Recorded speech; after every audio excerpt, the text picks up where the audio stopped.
నారాయణపురంలో కామయ్య కాంతమ్మ అనే దంపతులకు చంద్రం అనే కొడుకు ఉండేవాడు. ఒక్కడే కొడుకు కావడంతో వాడిని అతి గారాబంగా పెంచుతుండేవాడు. అల్లా చిల్లరిగా తిరుగుతూ ఊళ్ళో గొడవలన్నీ ఇంట్లోకి తెచ్చేవాడు. తల్లిదండ్రులకు ఊళ్ళో వాళ్ళకి సర్ది చెప్పేసరికి తల ప్రాణం తోక్కొచ్చేది. చంద్రం ఒక్కరోజైనా బడికి వెళ్ళిన పాపాన పోలేదు. 10 ఏళ్ళు నిండేనాటికి వాడికి కాగుణింతం కూడా సరిగ్గా రాలేదు. కామయ్య చదువుకోమని ఎంత చెప్పినా వినేవాడు కాదు. గట్టిగా చెబితే ఎదురు తిరిగేవాడు. రోజు రోజుకు చంద్రం అల్లరి హద్దు మీద సాగింది. కామయ్య కాంతమ్మ ఎంత చెప్పినా వినేవాడు కాదు. పైగా జూదం ఆడటం కూడా నేర్చుకున్నాడు. దాంతో కామయ్య కొడుకు చెడిపోతున్నాడన్న బాధతో మంచం ఎక్కాడు. అయినా చంద్రం ప్రవర్తన మారలేదు. ఒకరోజు చంద్రం జూదం ఆడుతూ రక్షక భటులతో దొరికిపోయాడన్న విషయం తెలిసి మరింత కృంగిపోయాడు కామయ్య. తను మరణించే ముందైనా సరే కొడుకు ప్రవర్తన మార్చాలని నిశ్చయించుకున్నాడు. ఒకరోజు కామయ్య చెరసాల నుండి విడుదలై వచ్చిన చంద్రాన్ని దగ్గరకు పిలిచాడు. ఒక కవరు చంద్రం చేతికిచ్చి వాడితో ఇలా అన్నాడు. చూడు నాయనా చంద్రం, నేను చెప్పేది శ్రద్ధగా విను. రోజు చదువుకోమని నీకెందుకు చెప్తున్నానంటే, మన పూర్వీకులు వాళ్ళ ముందు తరాల పిల్లలు ఎంత హీనస్థితిలో బతుకుతారో అని ముందుగానే ఊహించుకొని మన కోసం ఒక నిధిని తయారు చేసి ఒక దగ్గర భద్రంగా దాచారు. ఆ నిధి యొక్క వివరాలు ఈ కవరులో ఒక కాగితం మీద రాసి ఉంచారు. కానీ ఆ నిధి సంపాదించడం కోసం మన పూర్వీకులు ఒక షరతు విధించారు.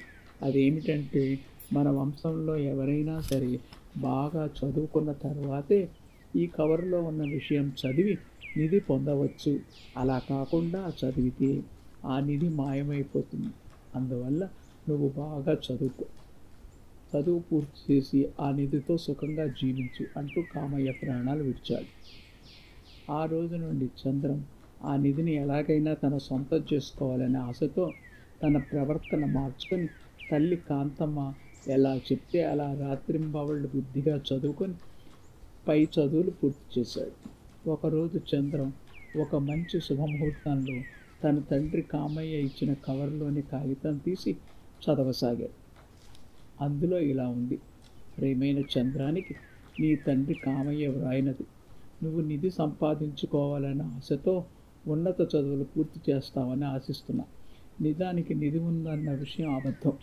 నువ్వు చెడు తిరుగుళ్ళు తిరిగి పాడైపోతున్నావన్న బాధతో నిధి ఉందన్న విషయాన్ని అబద్ధం చెప్పి నేను ఇంతవరకు చదువుకునేవాళ్ళ చేశాను. నేను తప్పు చేస్తే క్షమించు.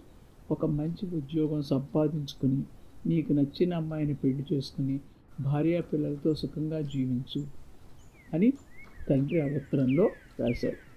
చదవడం పూర్తి చేసిన చంద్రం తన తండ్రి కామయ్య తన తెలివితేటలతో చెడు మార్గంలో ప్రయాణిస్తున్న తనను మంచి మార్గంలోకి నడిపించి తనను బాగా చదువుకునేలా చేసినందుకు మనసులోనే తండ్రికి కృతజ్ఞతలు తెలుపుకున్నాడు చంద్రం.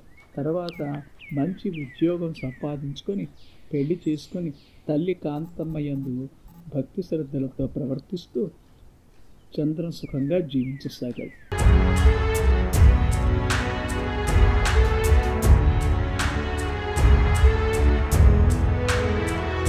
మీరు మరిన్ని వీడియోలు చూడాలంటే మన ఛానల్ను సబ్స్క్రైబ్ చేయండి. పక్కనున్న బెల్ ఐకాన్ని ప్రెస్ చేయండి.